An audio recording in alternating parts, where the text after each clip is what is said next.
Thank you, Lulu. Good day. I'm Cholani Tulo Wepe. The United States has deployed MQ-9 Reaper drones and around 200 troops to Nigeria in what officials describe as a non-combat intelligence support role that is aimed at helping tackle the growing threat of Islamist militancy in the country's north. The move comes amid a resurgence of attacks by armed groups. The attacks have raised fresh questions about regional security and the evolving role of foreign partners in West Africa's counterterrorism efforts.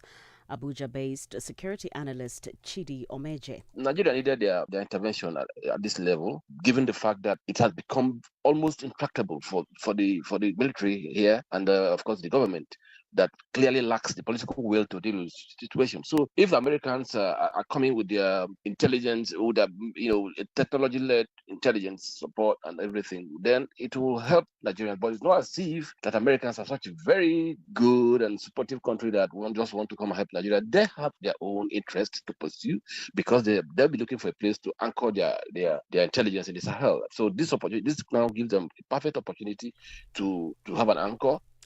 Zimbabwean opposition leader and convener of the Constitutional Defenders Forum, the CDF, Tendai Biti, will appear in court today. He was arrested on Saturday in Motare for failure to comply with the Maintenance of Peace Act. The act regulates public gatherings in Zimbabwe and requires that any gatherings be sanctioned or cleared by police. Biti and several members of the CDF are all facing the same charge after they failed to notify the police of a public meeting. The arrests come as Parliament prepares to debate the Constitutional Amendment Bill number 3, which would remove direct presidential elections and extend parliamentary and presidential terms from 5 to 7 years. Critics say it will also weaken independent institutions, including the judiciary and the Zimbabwean Electoral Commission, while concentrating power in the presidency. South Africa's Home Affairs Minister Dr. Leon Schreiber is today conducting a ministerial oversight visit at the Bay Bridge port of entry in Musina in the Limpopo province. This is ahead of the Easter weekend next month. Schreiber is accompanied by the Commissioner of the Border Management Authority, Dr. Michael Masiapato. The visit aims to assess operational readiness and personnel deployment, amongst others. The border port is the gateway to most Southern African countries. BMA Assistant Commissioner Dr. Nkuliseni Lubengo says they are readying themselves for the busy holidays. We have, if you recall, we've been utilizing the drones in order to obviously deal with these illegal travelers, and we've been using also the body-worn camera. In addition to those equipments that we've been using, we have partnered with a company that is called DCD Protected Mobility. That company is going to assist us with the deployment of their armored vehicle so that we are able to use this vehicle to man the borderline that has been giving us some challenges. There is one of the vehicles that is able to go obviously in the water itself, which is called amphibian. So that is one of those that is going to really assist us in. The remains of 63 individuals that were treated as scientific specimens displayed at Glasgow Museum in Scotland and the Iziko Museum in Cape Town, South Africa for over 100 years will be reburied in the Kindelre near Steenkopf in the Northern Cape province. President Cyril Ramaphosa will give the keynote address at the reburial ceremony that was preceded by a night vigil last night. SAN leader Petrus Val says despite the hardships faced during the repatriation process, there is a sense of relief. The best thing is the people is come together. The Namada Khoisan, all the nations is come together and is busy to do the greatest work in the world, to make the first step, a history for I can admit, I am happy, very, very, very happy with this movement. Israel's defense minister has announced that it's extending its ground campaign in Lebanon. Israel Katz has warned of a prolonged operation against Hezbollah, and he and the Prime Minister Benjamin Netanyahu ordered the destruction of all crossings over the Litani River. Another Israeli government minister, Amichai Chikli, said they're only targeting militants in Lebanon. Our mission is to create a buffer zone, just like we've created in Gaza, and to make sure that the villages that Hezbollah has turned into a fortress of terror, that's our mission, to push backwards the terrorists of Hezbollah and to make sure that our villages on the northern border will be safe. For any news stories you would like to share with us, please do send an email to newsroom@channelafrica.co.za or call us on +27 11714 4459. For Channel Africa News, I'm Cholani Tulo Mwepe. SABC News. The African Perspective. In our sports headline, Live Golf will return to South Africa in 2027 following its inaugural success. And Pakistan's T20 League will go ahead without crowds. I'll be back with these and other stories at the bottom of the hour. This is Africa Update, your pulse to the continent. Stories shaping nations and voices driving change. Stay informed, stay connected, right here on Channel Africa, the African Perspective.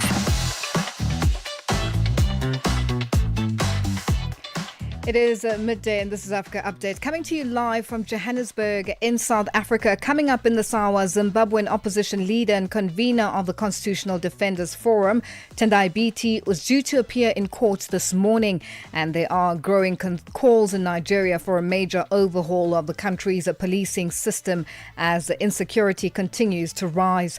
I'll stay connected to Africa and the world with Channel Africa, the international voice of the South African Broadcasting Corporation. Watch or listen anytime, anywhere at channelafrica.co.za, on the Channel Africa mobile app and on SABC Plus, or via the DSTV and OpenView audio bouquets. You can also catch us on social media at Channel Africa on Facebook and at Channel Africa 1 on all other platforms. Channel Africa, first with the African story globally. Download the SABC app and take Channel Africa with you everywhere you go.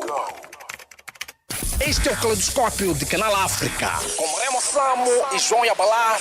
O conflito militar envolvendo o Irão, os Estados Unidos e Israel provocou uma escalada acentuada nos preços do petróleo, especialmente devido à ameaça de interrupção do tráfego pelo Estreito de Hormuz, responsável por cerca de 20% do consumo mundial de crudo. Para países africanos dependentes de importações de energia, esta tensão não é apenas um problema económico, mas também social, com impactos potenciais sobre inflação, custos de produção e acesso a combustíveis essenciais. Para perceber os riscos e possíveis respostas, falamos com o Dr. Lutumba Simão, economista angolano. Para os países exportadores, vão verificar uma receita mais alta do que previam. E do ponto de vista de custo para as populações, vamos identificar que também pode aumentar a inflação, principalmente naqueles países onde, de facto, importam o crude e os combustíveis derivados do petróleo bruto. De segunda a sexta-feira,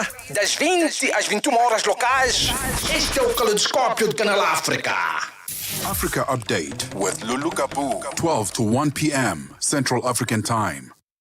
On hashtag Africa Update Us, Zimbabwean opposition leader and convener of the Constitutional Defenders Forum, Tendai Biti, was due to appear in court this morning after his arrest on Saturday in Mutare for failure to comply with the Maintenance of Peace Act. Now, we want to know, what is your reaction to the latest news coming out of Zimbabwe? Share your thoughts and your views on all our social media platforms. That's on X, Instagram at Channel Africa 1, on Facebook at Channel Africa. You can also send us your comments and voice notes on +27 83 288 6684. Hashtag Africa Update Us. No time to waste. Be on the move with Benjamin Mushatama and Pali Satau. Africa Update with Lulu Gaboo, 12 to 1 p.m. Central African Time. It is 12:09 Central African Time, and we're coming to you live from Johannesburg in South Africa. Our Channel Africa's Africa Matters will be launched in 2 days in partnership with the Wits Business School in Johannesburg, South Africa. The theme for this year's summit is climate change, financing Africa's recovery. Tami Ngubeni, one of the facilitators at the summit, will focus on financing and where will Africa get the funds from. It's also a first for us as Channel Africa to be hosting a summit of this nature. And what an apt and important topic to be focusing on, one that directly impacts not only the future of the continent, but the very current and present reality. And what we're doing is dissecting the solutions to a problem that the whole world, or at least most parts of the world, has acknowledged is a global issue, and one that impacts the African continent quite disproportionately in comparison, to other countries. So what's important for us is to look at the solutions of how we can try and, stop the impact and also reverse the damage that has been done, and to put Africa back on a foothold that will allow the continent to progress. Money doesn't solve everything, but it certainly solves a lot of problems. The impact of climate change can be seen in infrastructure damage that takes countries back developmentally in leaps and bounds. It really compromises and increases the investment risk. Crops, livestock deaths due to heat waves or excessive droughts.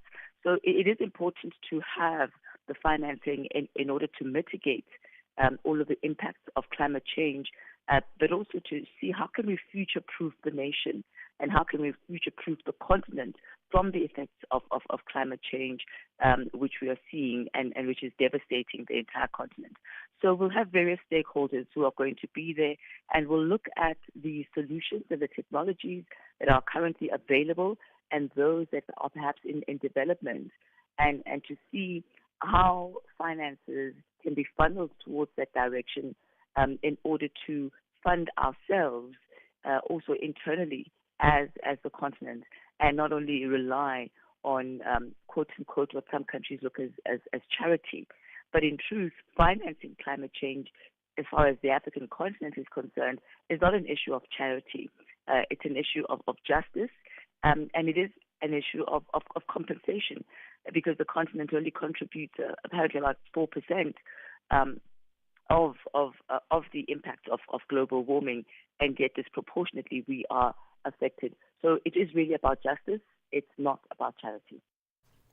And that was Tami Ngubeni, one of the facilitators at the Africa Matters Summit, ending that report. It is 12 after 12 Central African time, and we're coming to you live from Johannesburg in South Africa. Today on hashtag Africa Update Ask, Zimbabwean opposition leader and convener of the Constitutional Defenders Forum, the CDF, Tendai Biti, was due to appear in court this morning after his arrest on Saturday in Mutare for failure to comply with the Maintenance of Peace Act. Now, we want to know what your reaction is to the latest news coming out of Zimbabwe.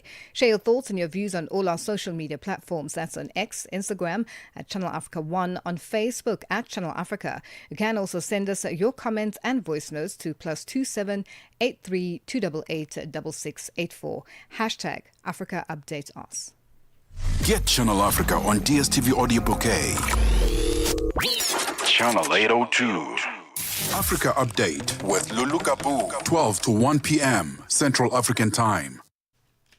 It is 13 after 12 Central African Time, and we're coming to you live from Johannesburg in South Africa.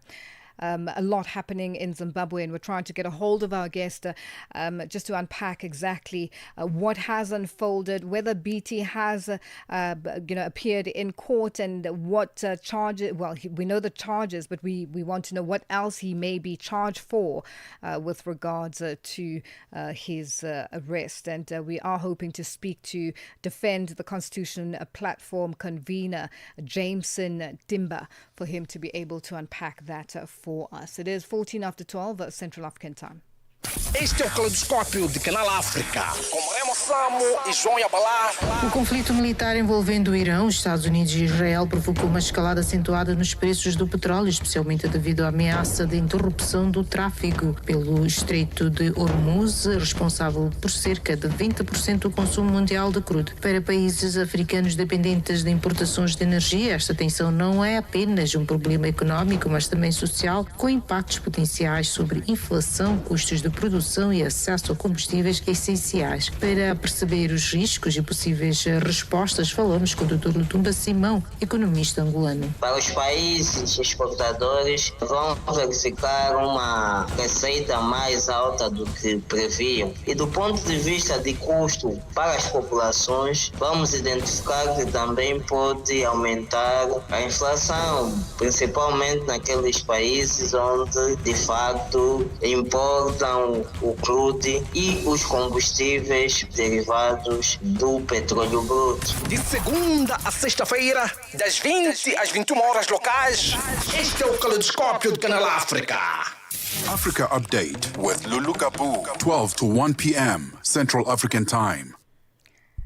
The Kenyan government says it will grant amnesty to Kenyans who illegally joined Russian military operations in Ukraine after Moscow agreed to stop recruiting Kenyan nationals. Now, Prime Cabinet Secretary and Foreign Affairs Minister Musalia Mudavadi said the decision followed diplomatic consultations in Moscow with Sergei Lavrov, Russia's foreign minister, during an official visit from March the 15th to March the 18th. The talks addressed the growing number of Kenyan nationals recruited to fight for Russia in the conflict with Ukraine. A development, Nairobi said, was facilitated through irregular and potentially exploitative channels. And more from a Kenyan legal expert, Ariba Omonyo Samba. I think this is one of the steps that is trying to deal with a very grave situation locally, in that we have had a number of people going out for the enlistment and catching our government flat-footed and not having been very clear that they have gone out to be enlisted as in foreign armies. As I started to realize that our Kenyan law prohibits such an act, in that what we have as the penal code criminalizes the act of a Kenyan citizen going to enlist in a foreign military or an armed forces of a foreign country without a written authority of the president. So taking into account that labor mobility is highly regulated from Kenya, and the Kenyan government did not get to detect or rather protect the enlistment of Kenyans as in foreign armies, then there has to be a way of sitting back and asking, how then do we ensure that those who are already enlisted are back and without a lot of punitive measures? So this is just one of the measures which is being used to deal with this very dire situation. And how does this move boost relations between Russia and Kenya? I think so far so good. Kenya enjoys a good working relationship with Russia, and although there have been issues which have been brought in by this kind of enlistment of Kenyans, it only begs the question as to how does Kenya strengthen its working relations with Russia, more so on the labor mobility aspect.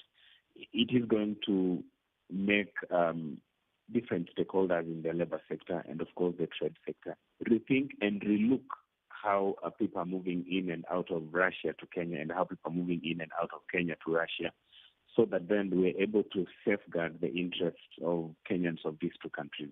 So it is just a reawakening moment. I don't see it really affecting our diplomatic relations. The ministry also announced plans to launch a nationwide awareness campaign dubbed Linda Mkenya Majulu, aimed at educating citizens about legitimate employment opportunities abroad and warning against illegal recruitment channels. What do you make of these moves by the government?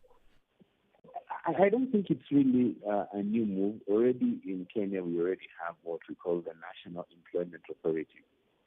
The National Employment Authority is an agency which is under the Ministry of Labor, and its role is to ensure that Kenyans who go out as workers, interests are protected, and we have proper information as a country as when they're going out, what they're going to do. Whereas I welcome that particular move.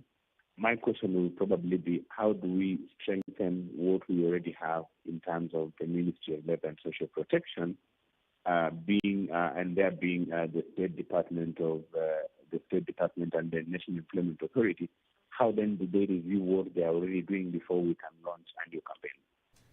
That was Reba Omonyo Samba, a Kenyan legal expert, and he was speaking to Nhlanhla Mahlangu. Stella Longwe pamalonje ndiyetu apa tindikatswiri oyimba wa dziko la Mozambique ameneyu amene ali Rikabana ndatiuzeni kuti mayimba chamba chanji komanso dzina lanu lenileni kuoneka ngati dzina limeneli ndilijatu atapa stage dzina lanu kwenikweni ndi ndani komanso mayimba chamba chanji ineyo dzina langa lenileni ndine Ricardo Musa Rabana chamba chimene ndimayimba ine ndimanganji ndimakonda kwambiri ma tradition zimenezo ndi nyimbo zathu chifukwa kwathu kunoko tili ndi madansi osiyana-siyana a chimizi nde ineyo poti ndi mnyamata wa chimizi nde ndimakondanso nyimbo za chimizi ndinu a chimizi nde makondanso nyimbo za chimizi mapanganso za chimizi ayi zosangalatsa kuti mwanena poyera kuti ndinu a chimizi anthu amazibisa anthu amafuna kukhala ndithu achitauni koma chikhalidwe chilibe chitauni alese ndi chikhalidwe chake alese ndi zimene amakonda malonje pa nthawi ya 6 koloko kufikira 7 koloko madzulo lowiruka ndi Stella Longwe. Africa Update with Lulu Gaboo, 12 to 1 p.m. Central African Time. It is 21 after 12 Central African Time, and we're coming to you live from Johannesburg in South Africa. A Zimbabwean opposition leader and convener of the Constitutional Defenders Forum, Tendai Biti, was due to appear in court this morning after his arrest on Saturday in Mutare for failure to comply with the Maintenance of Peace Act. Now, the Act regulates public gatherings in Zimbabwe and requires that any gatherings be sanctioned or cleared by police. BT and several members of the Constitutional Defenders Forum are all facing the same charge after they failed to notify the police of a public meeting. To discuss this further, we have on the line Defend the Constitution platform convener, Jameson Timber. Jameson, good afternoon, and thank you for joining us on Africa Update. Good afternoon. Thank you for having me. Now, has Tendai Biti appeared in court? What has transpired?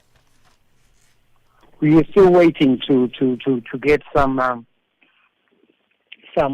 feedback from Mutare, but he was expected to appear in court today for the initial remand, and hopefully his lawyers are arranging for the application for bail. But we are yet to get confirmation of him being brought to court. And what actually led to the arrest, and how many people were arrested? Effectively, there were 2 people who were arrested, and they were at a private meeting, not a public meeting as the police is indicating. And there's no law which requires anybody to notify the police if you are having a private meeting at a private house. And, you mentioned that they were at a private house, there's 2 individuals, and it wasn't a public meeting. What do you make of this arrest? Well, for us, this is the continuation of the harassment of constitutional defenders, which has been taking place ever since the Constitution Amendment Bill number 3 was gazetted for public debate. What has since happened now is that only ZANU-PF has been allowed to go around the country debating this bill with its members. Anyone else who is in the opposition or who opposes the 2030 agenda has not been allowed to meet. And let's talk about, in terms of Tendai Biti being a former, an opposition leader, so to speak, but what is the take on how to deal with the crisis that has been recorded or mentioned as a crisis in terms of the referendum and the fact that the governing party is able to hold public meetings without any issues? What are you planning to do going forward with regards to dealing with this situation? Listen, definitely we will legally challenge the government with respect to the current crackdown on meetings by members of the opposition. But also what is clearly coming out is that the outcome of this process, even at the level of Parliament, its legitimacy is now in question because people are basically not being allowed to do what the Constitution itself demands, which means debating this bill before it is debated in Parliament, giving us more room to be able to challenge this bill. But let me also say that we remain determined and committed to express ourselves in terms of Section 59 of the Constitution of the Republic, which allows members of the public to protest, to demonstrate, and to petition. And has there been any feedback since you wrote to the African Union, SADC, and the United Nations about the controversial constitutional amendment bill, which seeks to extend the tenure of the presidency and parliament? For now, what we have indicated to them is that we would like to exhaust domestic remedies. Okay? So once we have finished exhausting our domestic remedies, including going through our own constitutional court, that's when we will then re-engage those institutions. At this juncture, what we have done is that we have lodged an alert with them. And effectively, from an alert, we will then file a formal complaint after exhausting domestic remedies. And on another note, ZANU-PF activist Rutende Matinyarare has broken ranks with ZANU-PF, labeling Emerson Nagwagwa as mediocre and claiming his previous support was merely a public relations exercise. What is your reaction to this, and what do you think is more than likely to happen going forward? Well, from outside, okay, and for some of us from outside, we can see that the ZANU-PF machinery is cracking. The center can no longer hold. What is happening in ZANU-PF is that there is no unanimity, for instance, with respect to the 2030 agenda. The 2030 agenda is supported by a faction of ZANU-PF, not ZANU-PF in its totality. So these divisions and your announcement by a gentleman of this caliber are not surprising at all. Well, Jameson, thank you so much for joining us. We'll leave it there for today. Thank you.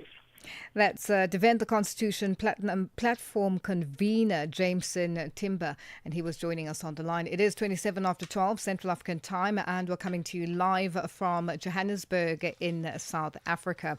I'll stay connected to Africa and the world with Channel Africa, the international voice of the South African Broadcasting Corporation. Watch or listen anytime, anywhere at channelafrica.co.za, on the Channel Africa mobile app and on SABC Plus, or via the DSTV and OpenView audio bouquets.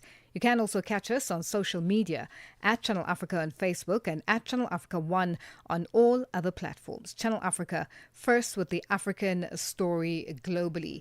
And today on hashtag Africa Update Ask, we focus on Zimbabwe. And we want to know, with the Zimbabwean opposition leader and convener of the Constitutional Defenders Forum, Tendai Biti, who was due to appear in court this morning after his arrest on Saturday in Mutare for failing to comply with the Maintenance of Peace Act. What is your reaction to the latest news coming out of Zimbabwe?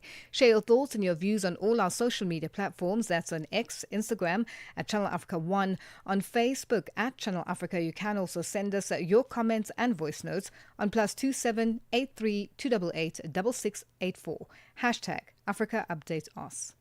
Download the SABC app and take Channel Africa with you everywhere you go. Africa Update with Lulu Gaboo, 12 to 1 p.m. Central African Time. The whole population of Africa has been shocked to the depth of its soul. For 60 years, Channel Africa has been the voice that connects the continent, telling our stories and sharing our vision with the world.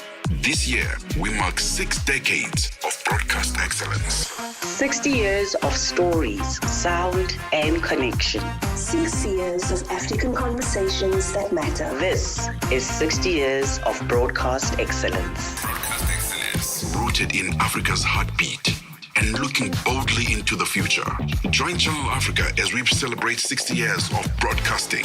Still strong, still vibrant, and still giving you the African perspective. Channel Africa.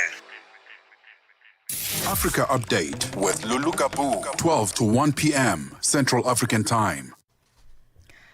It is 12:29 Central African Time, and we're coming to you live from Johannesburg in South Africa. We'll stay connected to Africa and the world with Channel Africa, the international voice of the South African Broadcasting Corporation. Watch or listen anytime, anywhere at channelafrica.co.za, on the Channel Africa mobile app and on SABC Plus, or via the DSTV and OpenView audio bouquets. You can also catch us on social media at Channel Africa on Facebook and at Channel Africa 1 on all other platforms. Channel Africa, first with the African story globally. Our news headlines up next.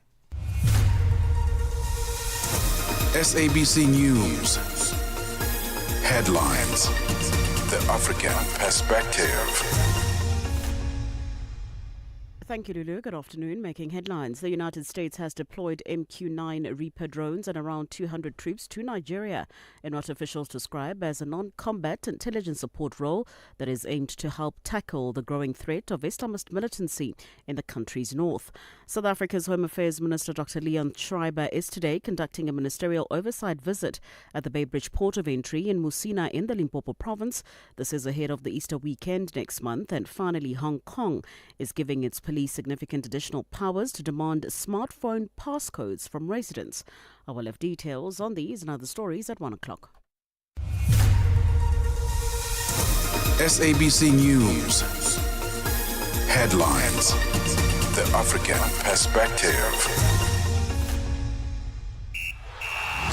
Sports on Channel Africa. The African Perspective. We tee off with golf news. South Africa's Minister of Sports, Gayton McKenzie, has announced that the Live Golf will return to South Africa in 2027.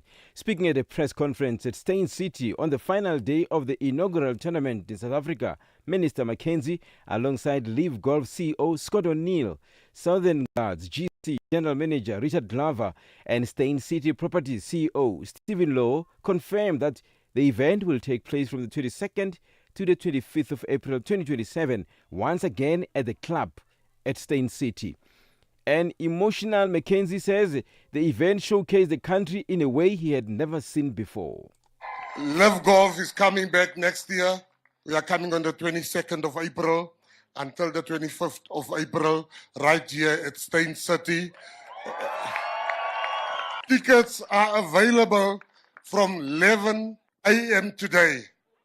Live Golf CEO Scott O'Neill reflected on the 4 days of Live Golf South Africa, saying the country understands the power and impact of sport, adding that several moments brought him to the brink of tears.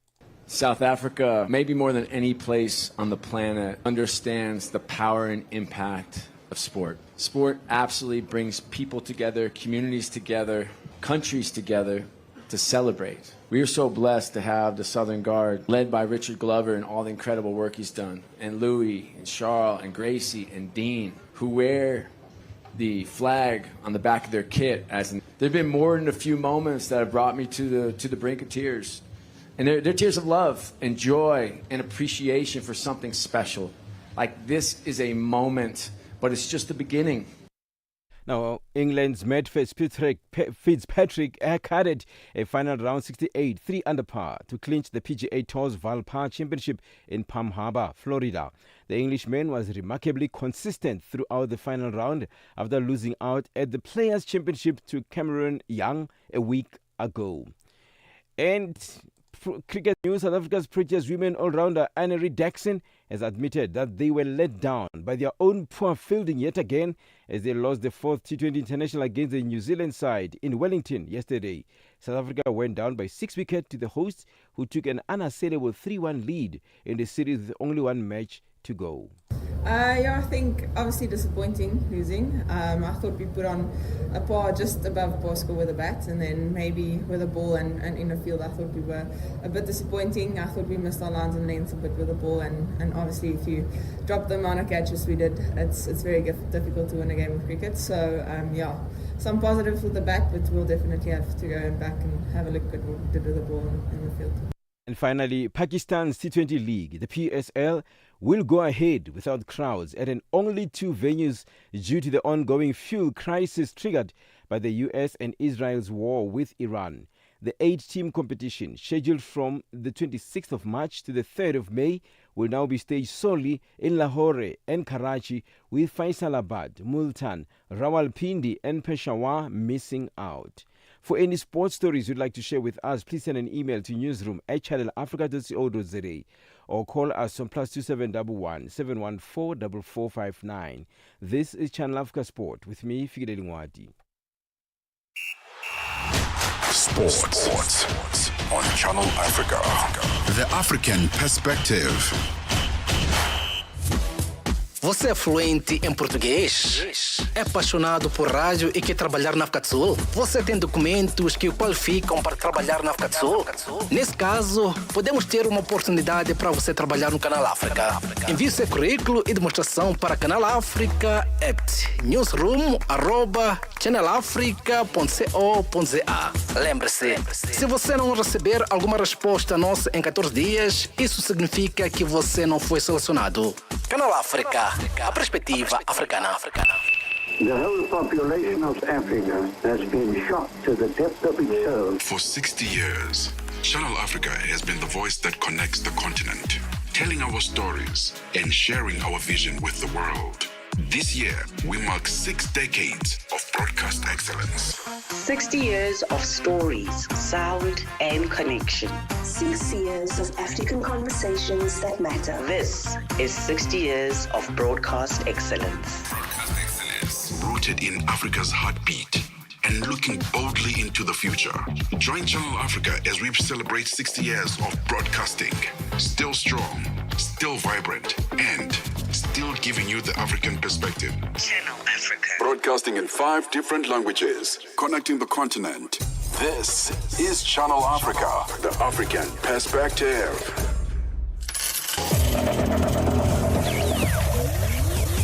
Business news on Channel Africa, the African perspective. Good afternoon, I am Nosipo Zuma. In your business news, the SAWA business organization SEGLIGA, alongside the Southern African Agriculture Initiative and the Free State Agriculture, are heading to the High Court in Pretoria, South Africa today to challenge government's obstruction of private sector procurement and the administration of foot and mouth disease vaccines. This follows a failed mediation process between SEGLIGA, its partners, and the state.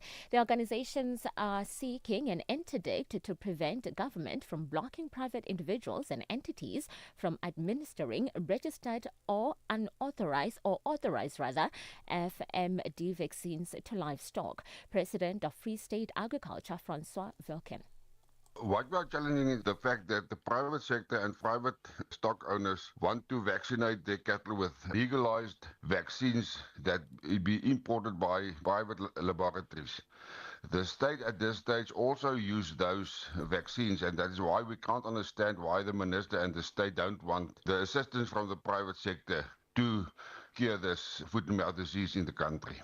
The minister is talking about a plan to vaccinate 70% of the cattle by the end of this year. If you can get the private sector and the farmers to assist the minister, we can vaccinate the whole flock within 2 to 3 months, and the second vaccination within 6 months also. South African collier Thungela Resources has posted a 4-year loss hit by the decline in coal prices.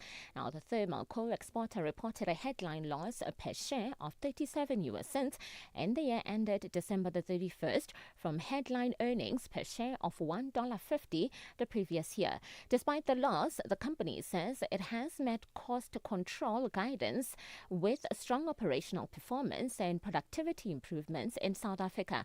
Now, Thungela also maintains a strong cash position and, despite the loss, has declared a final ordinary cash dividend of almost 65 US cents per share. Ituba Holdings is preparing to step down as operator of South Africa's National Lottery at the end of May, bringing to a close over a decade at the helm. Now, during that time, the company says it has raised billions of dollars for charitable causes and supported community development across the country. Ituba has also expanded beyond South Africa into countries including Botswana, Tanzania, Uganda and Kenya, reflecting a growing footprint across Africa's lottery sector. Ituba Holdings head of corporate relations, Michelle van Strotzenberg, says the company has succeeded in reinvigorating the National Lottery in South Africa. One of our key drivers was to make sure that the National Lottery is accessible to as many players and participants around the country. So we have terminals in the retail space, over 8,000 terminals that goes from corner to corner in South Africa. We've also got a very, very robust banking partnership with the top banks in South Africa. So over 60% of all of our sales is actually going through your banking partners, such as Capitec, your FNBs, your Absa banks. Airlines are grappling with soaring jet fuel prices as the US-Israeli war on Iran has caused a supply shortage, leaving consumers facing surcharges and airlines struggling to manage volatile costs as the fuel gets scarcer. Now, financial and commodities analytics firm and S&P Global says Africa is among the most exposed regions to both supply disruptions and higher prices. Around 70% of jet fuel and paraffin imports to the continent flow via the Strait of Hormuz, and since the conflict began in late February, shipping of fuel from refineries in the Middle East through the Strait of Hormuz has also ground to a halt. Now, Executive Director of Flight Operations at South Africa's National Airways company, Yanni de Klerk, says the instability of jet fuel prices has made it very challenging to move around, and says availability will become a problem if the war continues. And finally, the British government says Prime Minister Keir Starmer will chair an emergency meeting on the economic fallout from the war in Iran today, with the Finance Minister Rachel Reeves and Bank of England Governor Andrew Bailey in attendance. This as investors brace for another stormy week in financial markets after Iran said it would strike the energy and water system of Gulf neighbors if US President Donald Trump follows throughout with a threat to hit Iran's electricity grid. Britain is watching with particular unease because of the country's heavy dependence on important natural gas, persistently high inflation, and stressed public finances. Topics expected to be covered are the economic impact of the crisis on families and businesses, energy security and resilience of industry and supply chains, alongside the international response. Your financial indicators: $1 in Nigeria is trading at 1,000 Naira 355.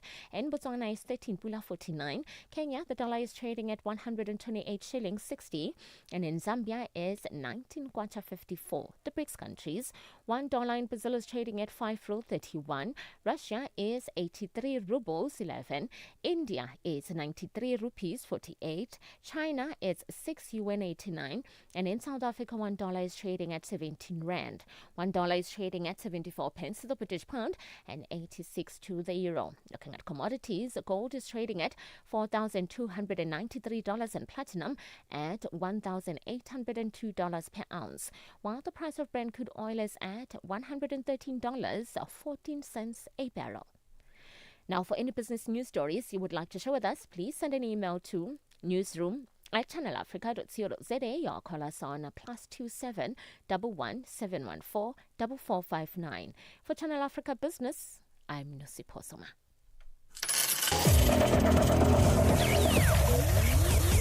Business news on Channel Africa. The African perspective. We are on OpenView's audio bouquet. Channel 628. Africa Update with Lulu Gaboo, 12 to 1 p.m. Central African Time. It is 12:44 Central African time, and we're coming to you live from Johannesburg in South Africa.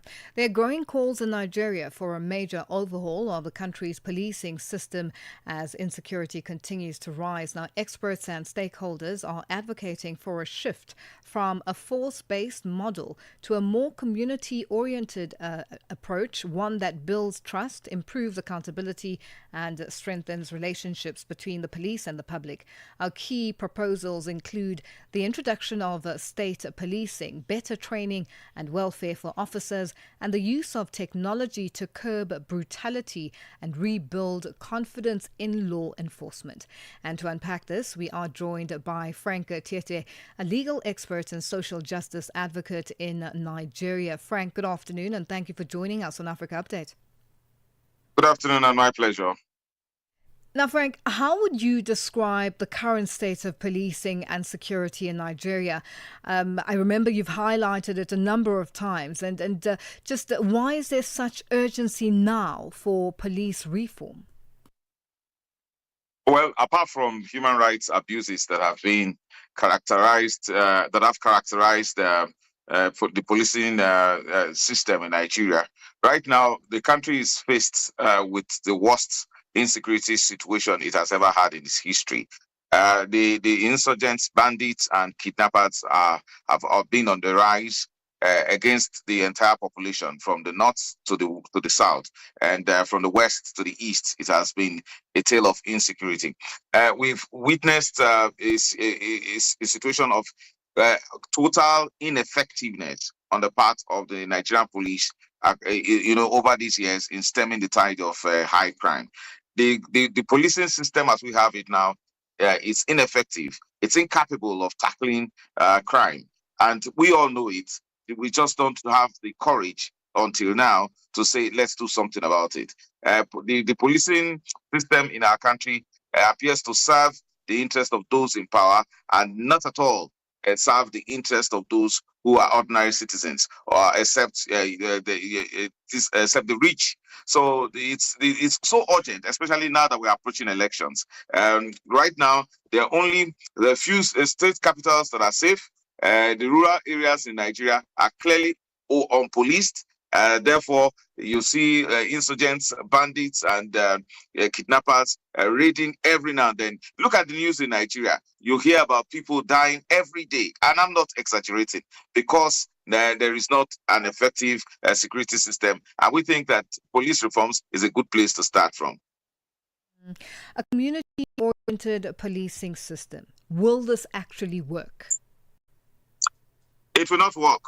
That's the reason why we expressly say that the government take another look at the Tony Ojukwu report on police reforms, which was set up by former President Muhammadu Buhari in the wake of the EndSARS crisis, which was to tackle the grave and gross human rights abuses that have characterized the policing system in Nigeria. Now, that report has recommended that there should be state police and local police, meaning that these should be independent police formations, independent of the federal police that we have. We currently have a unitary police system that operates from the capital here in Abuja, and it's so ineffective. It does not respond on time. And we have governors who are elected at the state level, but they cannot control the police. And that's what the Constitution says. I mean, we have a situation where the Constitution imposes an ineffective police system. A governor is elected by the people, given political power, yet the Constitution deprives him the power to organize a police force to enforce the laws that are made in the state, to ensure that the people in the state are protected. I cannot imagine how a system would be that convoluted against the people. So this is the first time this president has had the courage, despite the fact that we've had 3 presidents earlier that have said they were committed to police reforms and that state police could be a reality. We're not talking about community police. They're completely different things.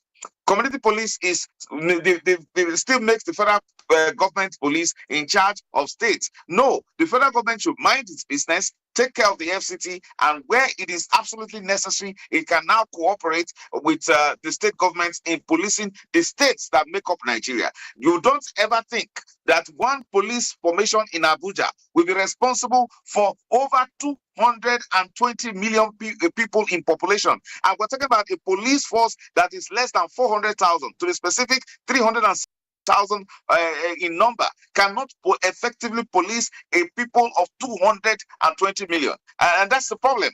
That's the reason why we're saying that you cannot elect governors and make them utterly irresponsible, make them without the responsibility of organizing police force. So the time has come for state and local governments and to organize their legitimate police forces and respond to local situations with their proper understanding of the local circumstances. Unlike the police that is in Abuja that hardly understands what goes on in the hinterland, yet claims that it is responsible for policing, and the facts speak for themselves. As we speak, Nigeria has the worst security, or rather insecurity situation ever in the history of this country since the Civil War. How important is training and welfare in addressing issues like police brutality, and what legal mechanisms should be strengthened to ensure accountability? Now, very important. I think the issue of funding. The state governments that are not controlling the police that we find in their states are also funding the police. I mean, just imagine that the irony. They fund the police, they buy vehicles for the police, give some kind of welfare support to the police, yet they cannot give a state governor cannot give proper order to a commissioner of police in the state. So it's important that let the states apply the funds that they are now diverting to all sort of frivolous and irrelevant things. Let them divert it to ensure that it provides security. A government does not have any business other than providing security. I mean, that's the first and primary, most important basis for which a government exists. Provide security and let the citizens actualize their dreams. Now, when you talk about the issue of human rights abuses, the fact that the police is being controlled right here, is controlled all over the country, is controlled from Abuja, makes it very difficult to ensure that to hold policemen accountable for the human rights abuses that they carry out in the rural areas in the faraway states. So when you localize police ownership and control and operations, you find that the state governor, the state house of assembly, the local government chairman and councillors who are responsible now for policing the various areas to which they have been elected to govern will now hold those policemen accountable, and then it will be easier to hold the state governments accountable. So the far removed federal government cannot control police effectively. Well, Frank, I've got so many more questions. I wish we had more time, but unfortunately we are going to have to leave it here for today. Thank you so much for joining us. My pleasure. That's Frank Tete, a legal expert and social justice advocate in Nigeria, joining us on the line. 60 years of broadcasting Africa to the world. Channel Africa, the African perspective. Africa, meet Abedi. Yeah, that's me. Abedi is a music lover through and through. I really love African music. He's got a taste for all kinds of tunes and spends his days listening to Channel Africa. Guess what?